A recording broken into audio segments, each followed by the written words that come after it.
And then when you put it down in the assembly, typically this head assembly I don't necessarily have already taken out. There's one screw on the bottom of the head assembly that you can loosen after you've taken off the magnet and the other items.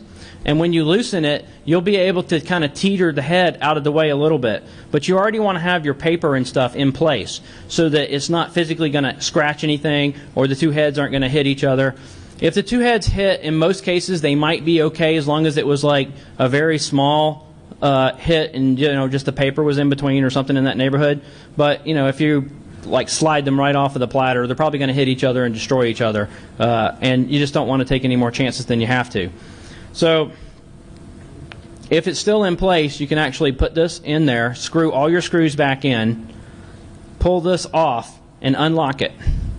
And then the platters will stay aligned. They will not move, they will not turn, and you'll be able to repair your drive, get it running, hook it up to a machine, and then you'll be able to use standard data recovery software to do a number of different things. There's plenty of specific software for each operating system, for each item.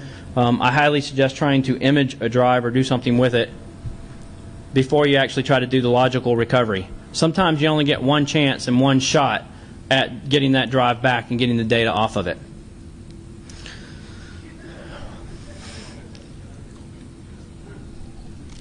Anybody have any questions?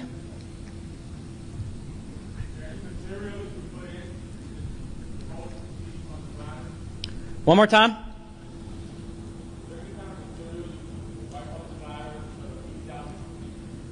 Wipe off the platters, is that what you said?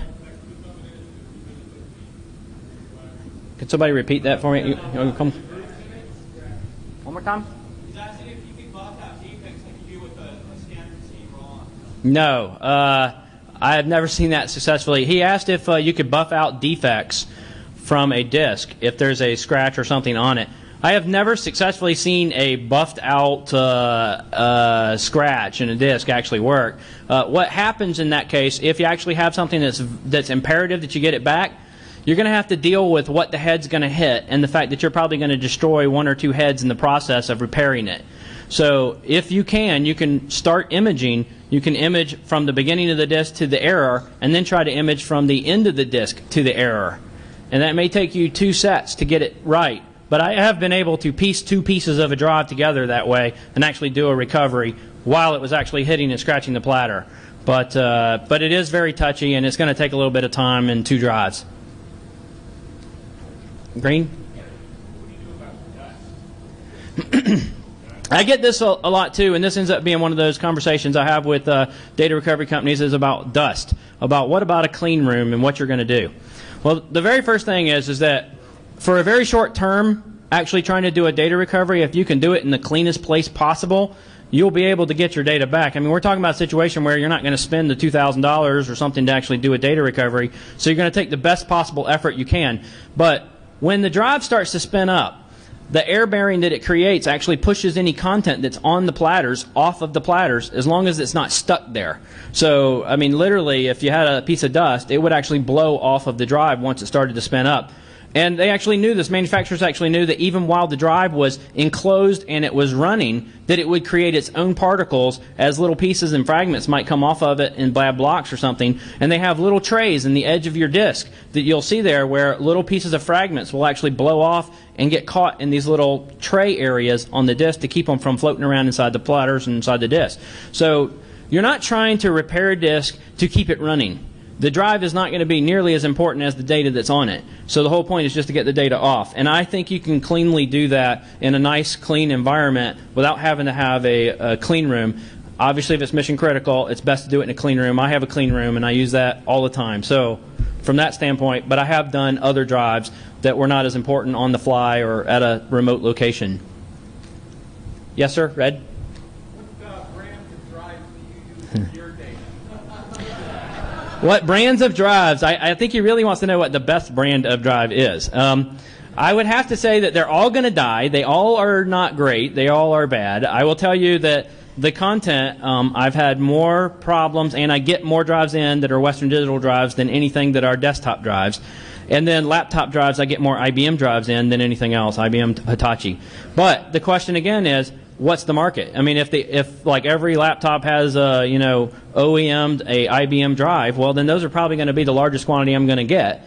I mean, there's some Western Digital laptop drives. I haven't had any of those in, but I typically use Seagate, and for only one reason: you got a 5-year warranty. So back up often, back up quick, and if it dies at least in 5 years, I get a replacement drive. So, yes, sir. What's the trade name on that platter swap? The platter swap thing, and I'm thinking again, a lot of this stuff is like reverse engineered kind of people make things to work. So they're not great names, but this one is called a head stack platter extractor. So they call it an HPE. Now, if you look in the white paper or you look on the web page that I have all this posted on, I have a link to a company called Salvation Data that makes a product that you can buy overseas and they ship it here. I haven't found one in the U.S. that actually makes one and sends it here, but they have a couple of things in this toolkit for the $250 that you can buy this thing for. There's just a number of ways to try to get around this problem, but that one's probably going to be the best one. Yes, sir. RAID 0 is bad. For recovery, it's bad. You have to repair whichever drive possibly failed in RAID 0, and then image both of them, and then use a piece of software to reinterlace the two back into a new image. So you're going to have to figure out a way to repair that drive, and you have to have an image. You won't be able to do it like a file recovery or a logical recovery that way till you have the solid image.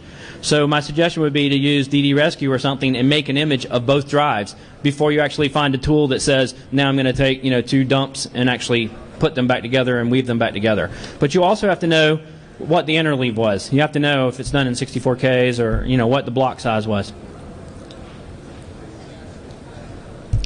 That's it. Thank you.